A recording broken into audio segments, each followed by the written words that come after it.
Hi, welcome back to Father and Son Investing. This is the second of two videos on Treasury bills. The first one discussed the relative disadvantages or the cons that can be associated with buying Treasury bills, things you need to know that may affect your decision. This video will discuss the advantages of Treasury bills. In this video, I'll discuss 5 advantages that I see that make Treasury bills a great way for saving for short-term needs. Let's get to it. Advantage number 1.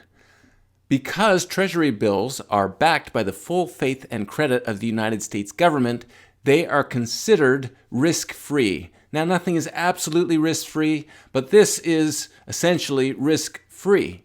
In fact, you'll hear the term risk-free rate, and that has to do with government bills, government bonds, because they are backed by the full faith and credit of the United States government.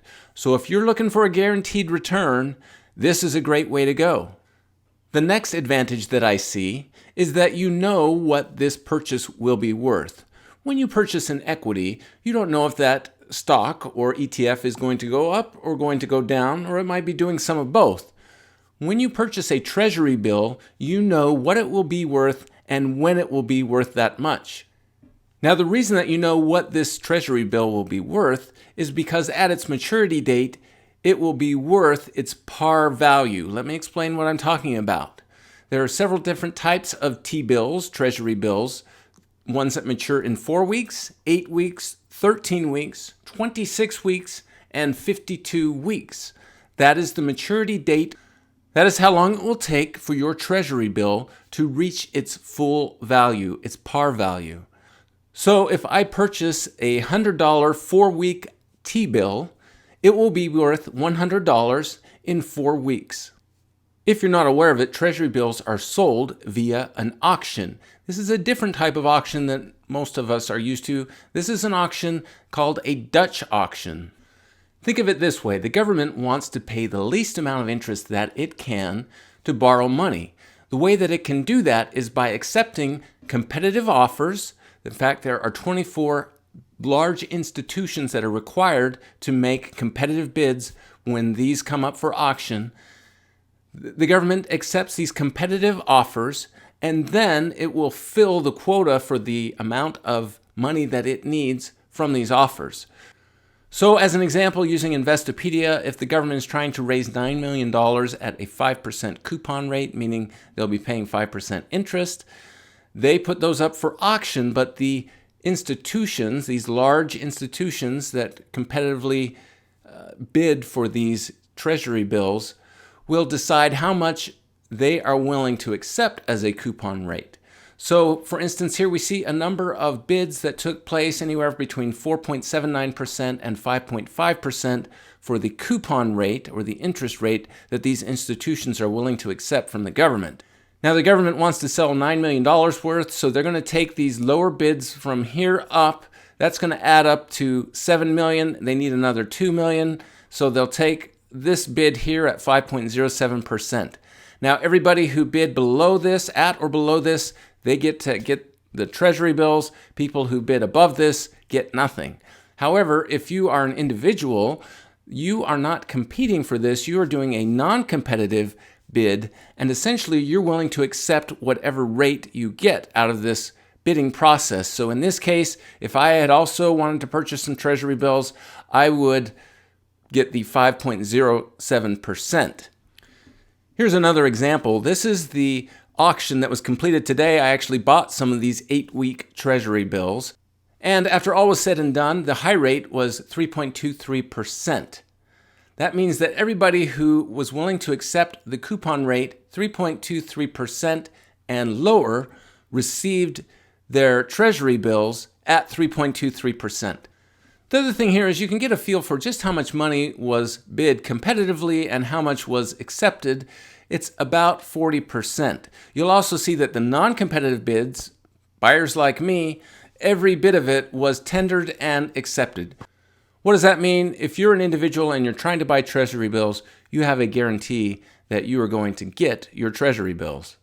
The third advantage that I see of purchasing Treasury bills over other types of savings vehicles is that a Treasury bill is not taxable by state or local governments. Now, they are taxable by the federal government, but not by state or local governments.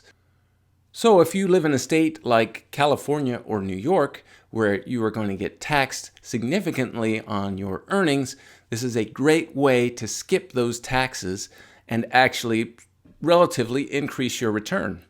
The fourth advantage that I see for purchasing Treasury bills is that you can buy them in large quantities.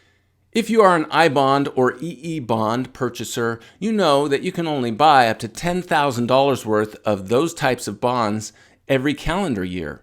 However, for Treasury bills or bonds or notes, you can purchase 10 million. Now, that is not $10 million per year, that is $10 million per auction. And you can buy $10 million of 4-week, and you could buy $10 million of 8-week Treasury bills in the same auction. Now, if you're like me, you don't have $10 million to spend on any of these, but that's okay. The point being is that you can go way over that $10,000 limit that I bonds and EE bonds have.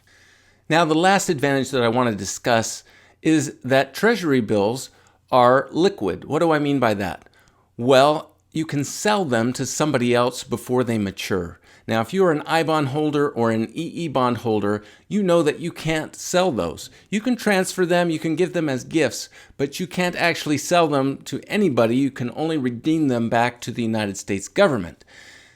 In opposite to that, if you are a Treasury bill purchaser or a bond purchaser or a Treasury note purchaser, you can sell those on an open market. Now, there are some restrictions that can happen here, particularly if you buy your Treasury bills through treasurydirect.gov.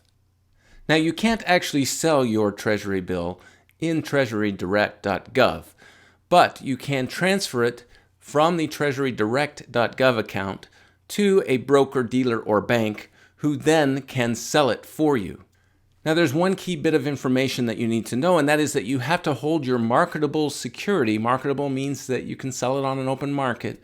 That marketable security for 45 days in your treasurydirect.gov account before you can sell it or transfer it. So if you purchase a 4-week Treasury bill, you are not going to be able to sell that because you won't be able to transfer it. You're going to have to hold that for 4 weeks and wait for the money to come back to your account.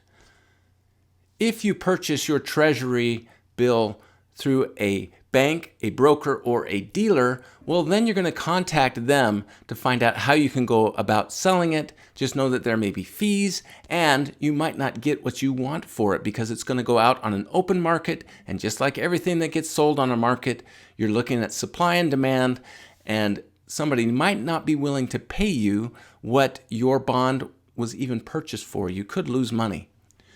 Nevertheless, these bills, with the exception of that 45-day holding period that we already discussed, these Treasury bills are marketable, meaning that they are pretty liquid. There's a very, very, very good chance that you're going to be able to sell your Treasury bill quickly if you need the cash before that bill is going to reach maturity.